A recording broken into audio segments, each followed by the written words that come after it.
Hello, welcome to संस्कार plus academy. हमने 9th standard के स्टेट बोर्ड महाराष्ट्र के हमने क्या किए थे, 7th लेसन स्टार्ट किए थे। 7th लेसन का नाम है energy flow in the ecosystem. हमने उसका एक लेक्चर कवर कर लिया है। अगर आपने अभी तक वो वीडियोस नहीं देखे हैं, वो लेक्चर्स नहीं देखे हैं, तो जाके जल्दी से देखिए, तो ही आगे की चीजें समझ में आने वाली है। आज जो हमारा स्टार्ट होने वाला ये लेक्चर 2 है, सेकेंड लेक्चर स्टार्ट है। अब सेकेंड लेक्चर में हमने इसके पहले वाले लेक्चर में हमने देखा था कि कंज्यूमर क्या होते हैं, डिकम्पोजर्स क्या होते हैं, प्रोड्यूसर क्या होते हैं, ये सारी चीजें, फूड चेन क्या होता है, फूड वेब क्या होता है। अब इसमें हम देखने वाले हैं कि द एनर्जी पिरामिड क्या आने वाला है। Energy pyramid. एनर्जी पिरामिड मतलब क्या कि एनर्जी का डिस्ट्रीब्यूशन कैसे कैसे हो रहा है। हमारे चैप्टर का नाम ही है एनर्जी फ्लो, तो हमको एनर्जी के बारे में पढ़ना है। तो इसमें सबसे पहला कंसेप्ट दिया है ट्रॉपिक लेवल का। Each level in the food chain is called trophic level. जो एक एक लेवल होता है, जैसे आप देखोगे प्रोड्यूसर्स, हर्बीवोरस, कार्निवोरस और ओमनिवोरस। आप देखेंगे तो धीरे धीरे ऊपर ट्रायंगुलर बनते जा रहा है। ट्रायंगुलर बनने का मेन रीजन ये है कि प्रोड्यूसर को देखोगे ना, प्रोड्यूसर के पास ज्यादा एरिया है। ज्यादा एरिया है मतलब क्या, अरे आप देखोगे आपके अगल बगल ज्यादा हरियाली है, ज्यादा प्लांट्स हैं, प्लांट्स का नंबर ज्यादा है, प्लांट्स का नंबर कम है, सॉरी प्लांट्स का नंबर सबसे ज्यादा है। फिर प्लांट्स के ऊपर कौन डिपेंड रहता है, first trophic level. First trophic level को आप बोलते हो प्राइमरी कंज्यूमर। क्या बोलते हैं आप, प्राइमरी कंज्यूमर, प्राथमिक भक्षक बोलते हैं। तो उनके ये डायरेक्टली किसके ऊपर डिपेंड रहेगा, इनके ऊपर। अब जो हर्बीवोरस के ऊपर डिपेंड रहेगा ना, सेकेंडरी कंज्यूमर, इनका नंबर और कम रहेगा, और जो ओमनीवोरस रहेगा उनका नंबर सबसे कम रहेगा। तो जैसे जैसे जैसे जैसे आप ऊपर जा रहे हो, नंबर्स कम होते जा रहा है, इसलिए शेप कैसा बनता है, ट्रायंगुलर बनता है। ट्रायंगुलर बनता है, इससे उसका नाम क्या दिया गया है, पिरामिड। पिरामिड में कौन सा शेप का रहता है, ट्रायंगुलर शेप का रहता है। ट्रायंगुलर रहता है लेकिन 3D रहता है। A tropic level is the step at which organism contains its food in the chain. The amount of matter and energy gradually decreases. मतलब क्या है, अमाउंट, नंबर तो कम होते जा रहे हैं, जैसे जैसे आप ऊपर जाएंगे नंबर्स तो कम होते जाएंगे, लेकिन साथ साथ में एनर्जी भी क्या होता जाएगा, कम होता जाएगा। Energy decreases from producer to at lowest. Lowest में जो प्रोड्यूसर है, ऐसे से ऊपर जाओगे तो एनर्जी क्या होता जा रहा है, धीरे धीरे कम होते जा रहा है।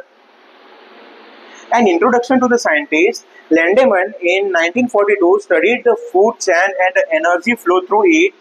Charles Elton, a British scientist, first proposed the concept of ecological pyramid. Ecological मतलब इकोसिस्टम में जो पिरामिड है उसके बारे में, जो एनर्जी फ्लो हो रहा है उसके बारे में। In 1927, after his study of the tundra means होता है, tundra इकोसिस्टम मीन्स होता है, बोल सकते हो फॉरेस्ट के बारे में बात कर रहा है। Forest ecosystem of Bear Island in England, hence this pyramid is also called as a Eltonian pyramid. Scientist के नाम से पढ़ा है, ये बेसिक्स आपका है, इंट्रोडक्शन है।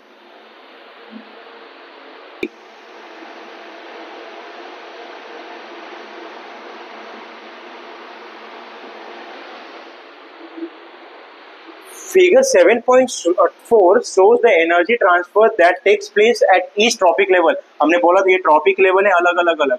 जैसे जैसे आप ऊपर जाओगे एनर्जी भी कम होता जाएगा और क्वांटिटी भी कम, क्वांटिटी मतलब नंबर्स भी कम होते जाएंगे यहाँ पे। There are different level of energy exchange in the food chain. The initial quantity of energy goes on decreasing at every level of energy exchange. मतलब इनके पास मान लो बोला है, इसके पास एनर्जी अगर 100 है, अब इसका एनर्जी कौन कंज्यूम करेगा, ये कंज्यूम करेगा। जब यहाँ पे आ जाएंगे तो यहाँ पे एनर्जी कितना बचेगा, 80। यहाँ पे आएंगे, यहाँ पे बचा 60, और सबसे लास्ट में आओगे बच जाएगा कितना, 40। मतलब जैसे जैसे आप ऊपर जाओगे एनर्जी लेवल क्या होते जाएगा, कम होते जाएगा। Similarly the number of organism also decreases, number भी कम होते जाएंगे। जैसे यहाँ पे देखो एनर्जी का लेवल दिखाया, पहले 10,000 था, फिर 1000, 100 और 10। यहाँ पे मान लो नंबर्स है, पहले 100 एनिमल्स थे, यहाँ पे 80 बचेंगे, यहाँ पे 60 बचेंगे, यहाँ पे 40 बचेंगे। This pattern of energy exchange in an ecosystem is called as a pyramid of energy, या energy pyramid बोलते हैं उसको आप। After the death of apex consumer, जो apex consumer है ये वाला, apex सॉरी इसको तो omnivorous बोले, यही इस कंडीशन में, इस डायग्राम में यही क्या है, omnivorous है। omnivorous मतलब क्या, apex consumer है ये। Their energy becomes available to the decomposers. अब इसके डेथ के बाद इसकी एनर्जी किसके पास जाएगी, decomposers के पास जाएगी, विघटक लोगों के पास जाएगी। Fungi and other micro organisms. याद रखना है, जो डिकम्पोजर्स है किसको बोलेंगे, जो माइक्रो ऑर्गेनिजम्स हैं, जितने भी माइक्रो ऑर्गेनिजम्स हैं इसको सूक्ष्म जीव बोलते हैं। जितने भी सूक्ष्म जीव हैं सभी को क्या बोलोगे आप, डिकम्पोजर्स बोलोगे। और आपको पता है माइक्रो ऑर्गेनिजम्स किसको बोलते हैं, क्या आपको पता है माइक्रो मीन्स क्या होता है और ऑर्गेनिज्म मीन्स क्या होता है, जल्दी से कमेंट करिए आप। They are called decomposers of the process of obtaining the food from the remains of the organism। मतलब ये तो एपेक्स लेवल वाला डेड हो गया है। डेड होने के बाद जब कोई भी ह्यूमंस को मिट्टी के नीचे दफना देते हैं, दफनाने के बाद 10 साल 20 साल के बाद, ज़्यादा समय बोल दिया मैंने, कुछ समय पहले ही 2 साल 3 साल में उनकी बॉडी पूरी की पूरी डिकम्पोज हो जाती है, बस उनकी बोन्स बचे रहती है। उनके मसल्स कहाँ पे गए, मसल्स को क्या हुआ, माइक्रो ऑर्गेनिजम्स ने डिकम्पोज कर दिया, डिकम्पोज कर दिया और convert them into the simple carbon compound. किसके अंदर बना देते हैं, सिंपल कार्बन कंपाउंड, या फिर इसी को बोल सकते हो मैन्योर्स में। किस में कन्वर्ट कर देते हैं, मैन्योर में कन्वर्ट कर देते हैं, खाद में कन्वर्ट कर देते हैं। These substance easily mix with air water and soil. किसके साथ मिल जाते हैं, एयर वाटर और सॉइल। आपको अगर पहले लेक्चर में याद रहेगा तो मैंने लिखवाया था, एयर वाटर एंड सॉइल को ही बोलते हैं abiotic factor. From where they are again absorbed by the plants and incorporated into the food chain। मतलब क्या हुआ, जैसे हमने इसके पहले देखा था, जो ईगल था, ईगल के डेड के बाद डिकम्पोजर्स आता था, और हमने देखा था इसके पहले वाले डायग्राम में, ग्रास था, ग्रास हॉपर था, फ्रॉग था, स्नेक था, ईगल था।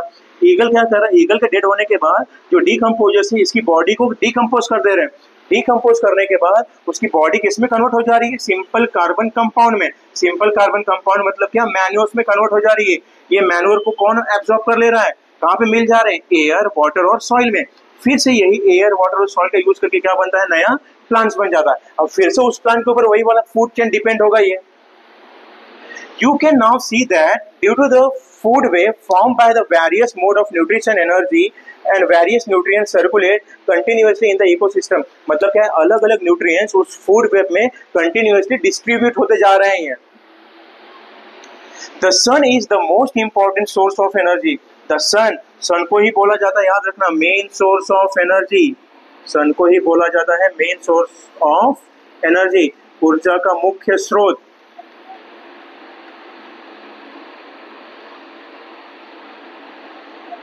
ऊर्जा का मुख्य स्रोत किसको बोला जाता है, सन को बोला जाता है। इसलिए बोला है कि sun is the most important source of an energy in any ecosystem. हर इकोसिस्टम में सन क्या है, सबसे इंपॉर्टेंट वाला सोर्स है ये। अगर सन ही नहीं रहेगा, जितने भी प्रोड्यूसर्स हैं सब कोई भी खाना नहीं बना पाएगा।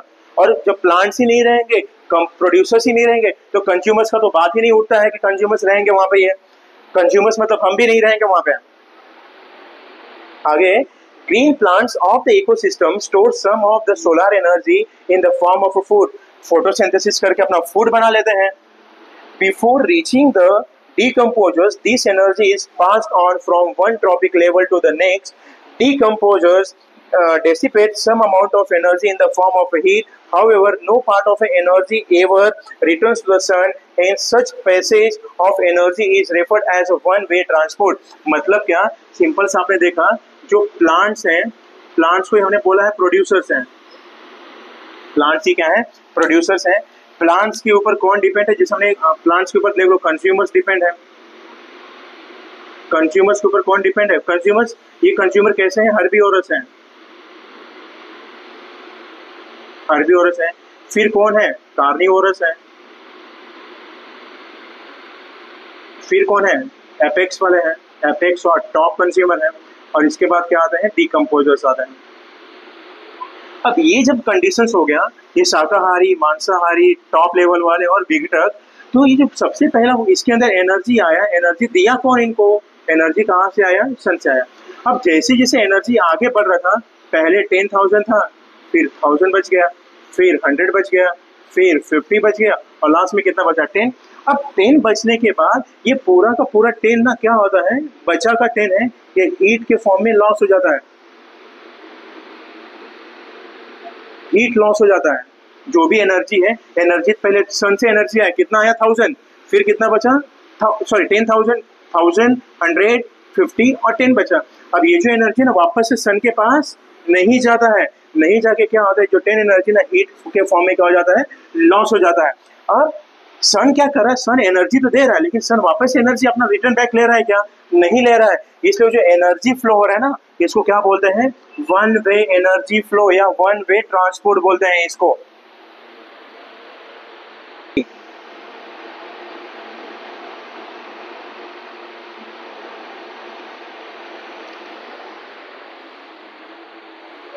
जो नेक्स्ट टॉपिक है हमारा वो है बायो जियो केमिकल साइकिल। बायो मीन्स होता है बायोलॉजिकल, बायोलॉजी से रिलेटेड, और जियो मतलब होता है जियोग्राफिकल। मतलब ये जो बायोलॉजी और ज्योग्राफी का मिलकर एक साइकिल बन रहा है। कैसे बन रहा है ये? अब साइकिल मतलब आपने बचपन में सुना रहेगा वाटर साइकिल। वाटर साइकिल में क्या होता था? पहले बारिश हो रहा है, बारिश का पानी कहीं पे जमा हो रहा है, फिर गर्मी की वजह से वेपर बन रहा है, फिर वेपर ऊपर जा रहा है, क्लाउड बन रहा है, क्लाउड ठंडे हो रहे हैं, फिर से बारिश हो रहा है। मतलब सेम पानी का बार बार क्या कर रहा है, एक फॉर्म में, एक साइकिल के फॉर्म में चलते आ रहा है, तो उसको हमने वाटर साइकिल बोला था। इसलिए यहाँ पे क्या हो रहा है, बायो जियो केमिकल साइकिल है। तो देखते हैं यहाँ पे क्या है। दो the energy flow in ecosystem is one way. हमने पढ़ा कि एनर्जी फ्लो कैसा है, वन वे है हमारे सिस्टम में। सन से एनर्जी तो आ रहा है, लेकिन वापस हमारे पास से एनर्जी सन के पास नहीं जा रही है, इसलिए क्या है, वन वे एनर्जी ट्रांसपोर्ट हो रहा है यहाँ पे। The flow of nutrients is cyclical. लेकिन जो न्यूट्रिएंट्स है, न्यूट्रिएंट्स कैसे हैं? साइक्लिकल है। कैसे? देखो, प्लांट्स, प्लांट्स को कौन खा रहा था? Grass hopper. प्लांट मतलब बोला ग्रास बोल दिया क्या? ग्रास भी प्लांट के अंदर ही आता है। ग्रास हॉपर को कौन खा रहा था? फ्रॉग। फ्रॉग को कौन खा रहा था? स्नेक। स्नेक को कौन खा रहा था? ईगल। ईगल डिकम्पोज हो रहा था। डिकम्पोजर्स मतलब क्या? Micro organisms. ये खत्म कर रहे थे। अब इसके करने के बाद फिर से ये मैन्योर बन रहा था। क्या बन रहा था? मैन्योर। ये मैन्योर किसके साथ मिल जाएगा? एयर, वाटर और सॉइल के साथ मिल जाता था। और इन्हीं चीजों का यूज करके फिर से क्या होता था, प्लांट ग्रो कर रहा है। ये मतलब क्या हो रहा है, इसका न्यूट्रिएंट्स इसके पास गया, इसका इसके पास, ऐसे से करके ये कंटिन्यूअस क्या कर रहा है, न्यूट्रिएंट्स का साइकिल बनते जा रहा है, लेकिन एनर्जी का साइकिल नहीं बन रहा है ये। इसलिए बोला इन्होंने flow of nutrient is a cyclical. Cyclical है ये। All organism needs nutrient for their growth. अगर आप देखते रहोगे, जब हम पैदा होते हैं तो छोटे से रहते, लेकिन जैसे जैसे बड़े होते जा रहे हैं, हमारा साइज बढ़ते जा रहा है, हमारे को हमको एनर्जी का जरूरत ज्यादा पड़ता है, ज्यादा काम कर रहे हैं ना। तो बोला है कि all organism need nutrients for their growth, study of various. अब बस न्यूट्रिएंट्स आपको ग्रोथ के लिए नहीं चाहिए, न्यूट्रिएंट्स आपको वर्क करने के लिए भी चाहिए, एनर्जी लेने के लिए भी क्या चाहिए आपको? न्यूट्रिएंट्स चाहिए आपको। Study the various components in the figure given alongside and explain the biogeochemical cycle in your own word. The cyclical flow of nutrient within the ecosystem is called as a geochemical cycle. तो ये याद रखना कि the cyclical flow of nutrients within an ecosystem is called as biogeochemical cycle. जैसे इसमें से आपने देखा जाएगा, यहाँ पे लिखा हाइड्रोस्फीयर एटमॉस्फेयर इंटरेक्शन। हाइड्रोस्फीयर मतलब होता है वाटर बॉडी, हाइड्रोस्फीयर मतलब तो वाटर बॉडी, एटमॉस्फेयर मतलब होता है एयर बॉडी, जहाँ पे एयर वाले से एयर से टर्म से रिलेटेड है ये। आपको पता है ना कि हमारी अर्थ को बोला जाता है कि बायोस्फीयर बोला जाता है। हमारी अर्थ को क्या बोला जाता है? बायोस्फीयर बोलते हैं। इस बायोस्फीयर में तीन चीजें हैं। कौन कौन सी? एयर, वाटर और लैंड। एयर को बोला गया एटमॉस्फेयर, एयर वाले कंडीशन को क्या बोला गया? एटमॉस्फेयर। वाटर वाले को बोलते हैं हाइड्रोस्फीयर, वाटर वाले को क्या बोलते हैं? हाइड्रोस्फीयर। और लैंड वाले को क्या बोलते हैं? क्या पता है आपको लैंड के स्फीयर को क्या बोलते हैं? तो जल्दी से इसका आंसर कमेंट करके बता दीजिए। मैं इस लेक्चर के लास्ट में बताता हूँ कि लैंड वाले स्फीयर को क्या बोलते हैं। यहाँ पे इंटरेक्शन हो रहे हैं, प्लांट्स उगेंगे, प्लांट्स उगेंगे तो एटमॉस्फेयर के कांटेक्ट में कौन आएगा? हमारा इन्वायरमेंट आएगा, इन्वायरमेंटल इंटरेक्शन होंगे। Interaction of hydrosphere, atmosphere, lithosphere, sorry यहाँ पे लिख दिया है लिथोस्फीयर। तो जो लैंड वाला है, लैंड वाले को क्या बोलोगे आप? लिथोस्फीयर बोलते हैं। मैंने आंसर बता दिया, दे ही दिया है यहाँ पे आपको ये। अब यहाँ पे जो भी इंटरेक्शन हो रहे हैं, इन तीनों के जो इंटरेक्शन हो रहे हैं, इन तीनों के इंटरेक्शन से कुछ न कुछ न्यूट्रिएंट्स ट्रांसफर हो रहे हैं, और इन न्यूट्रिएंट्स क्या हो रहे हैं? कंटिन्यूअसली चलते रह रहे हैं। इसलिए इसको क्या बोला है कि यहाँ पे जो न्यूट्रिएंट्स है साइक्लिकल है, इसलिए इसको बोला है क्या? Biogeochemical cycle.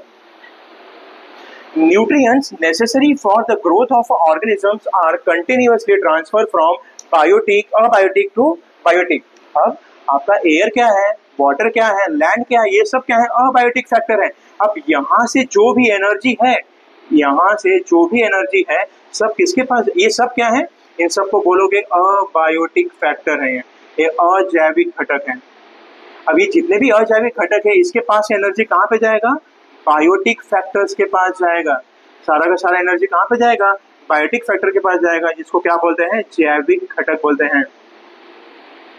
वही लिखा है, बायोटिक टू कहाँ पे जाएगा, अबायोटिक के पास जाएगा, and biotic to abiotic factor within the ecosystem. और ये कैसा होता है, एक बार अबायोटिक से बायोटिक पे जाएगा और फिर बायोटिक से अबायोटिक में जाएगा energy. This cycle operates continuously through the medium of the biosphere. कैसे ट्रांसफर होता है, बायोस्फीयर के वजह से ट्रांसफर होता है। हमने देखा बायोस्फीयर क्या है, बायोस्फीयर किसको बोलते हो आप, अर्थ को ही बोलते हो biosphere. Formed by the lithosphere, atmosphere और हाइड्रोस्फीयर। बायोस्फीयर कैसे बनता है, एटमॉस्फेयर, हाइड्रोस्फीयर और लिथोस्फीयर से मिलकर बनता है।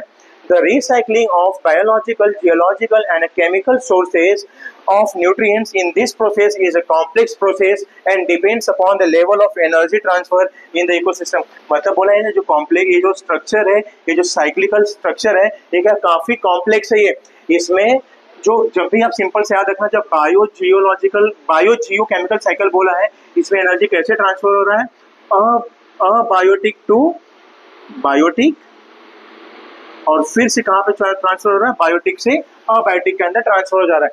ये जो स्ट्रक्चर है, ये जो प्रोसेस है, काफी कॉम्प्लेक्स है, याद रखिए आप ये। 3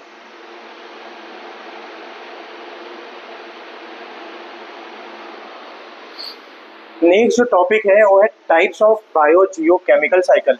अब बायोजियोकेमिकल साइकिल बेसिकली दो टाइप के हैं, गैसियस साइकिल और sedimentary cycle.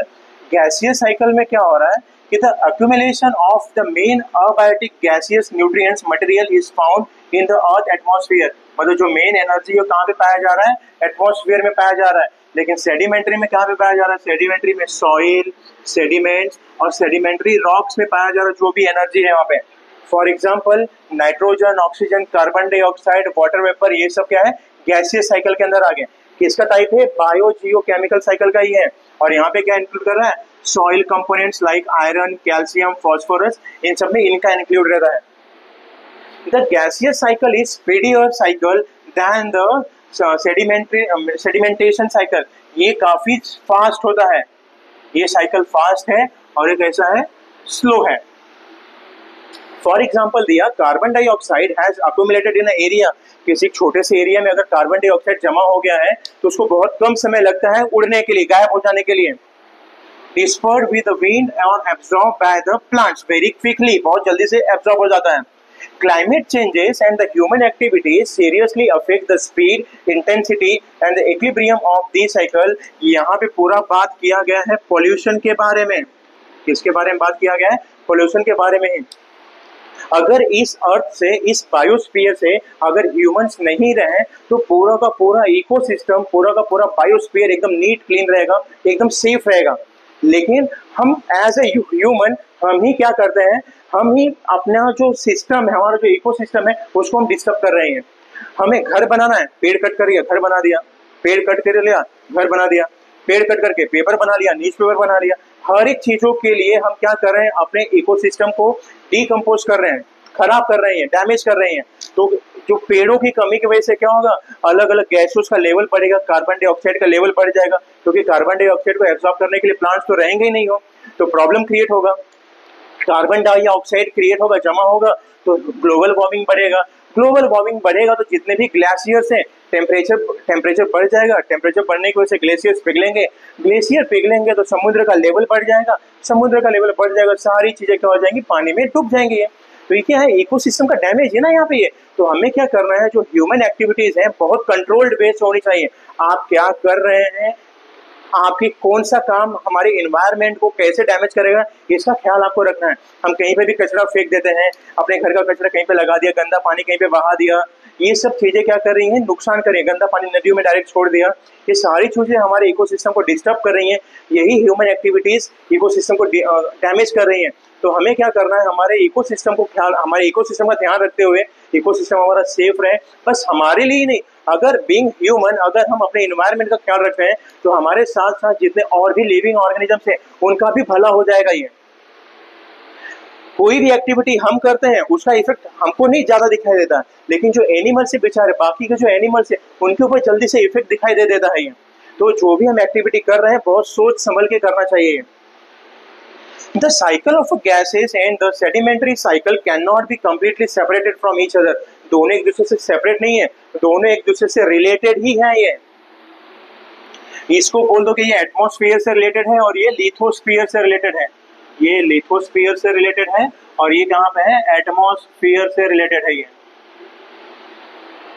For example, nitrogen is present in the form of gas in the atmosphere and is in the form of a compound nitrogen oxide in the soil. मतलब क्या है, nitrogen free form में oxygen atmosphere में पाया जा रहा है, लेकिन कंपाउंड फॉर्म में कहाँ पे पाया जा रहा है, सॉइल में पाया जा रहा है, नाइट्रोजन ऑक्साइड के फॉर्म में पाया जा रहा है। Similarly carbon occur in abiotic form mainly in the coal. जो कोल है, ग्रेनाइट है, सब में क्या पाया जा रहा है, कार्बन पाया जा रहा है। Earth crust and in the form of carbon dioxide in the atmosphere. मतलब कहीं अगर हम लिथोस्फीयर और एटमॉस्फेयर की बात करें तो कोई एटमॉस्फेयर में सिंपलर फॉर्म में पाया जा रहा है तो लिथोस्फीयर में कंपाउंड फॉर्म में पाया जा रहा है। अगर ये उल्टा है, लिथोस्फीयर में सिंपलर फॉर्म में पाया जा रहा है तो यहाँ पे कंपाउंड फॉर्म में पाया जा रहा है। यही चीजें हैं यहाँ की बेस। यहाँ तक का हमारा लेक्चर 2 खत्म होता है। आई होप आपको बहुत अच्छे से समझ में आ रहा है। अगर नहीं समझ में आ रहा तो आप वीडियो को रिवाइंड करिए, फिर से देखिए, ट्राई करें समझने का। जिस टॉपिक में भी अगर आपको कंप्लेन है, डाउट है, जल्दी से कमेंट करिए, मैं उसको रिजॉल्व करने का ट्राई करूंगा। जल्दी से वीडियो को लाइक करें, शेयर करें, सब्सक्राइब करें। मिलते हैं नेक्स्ट लेक्चर में।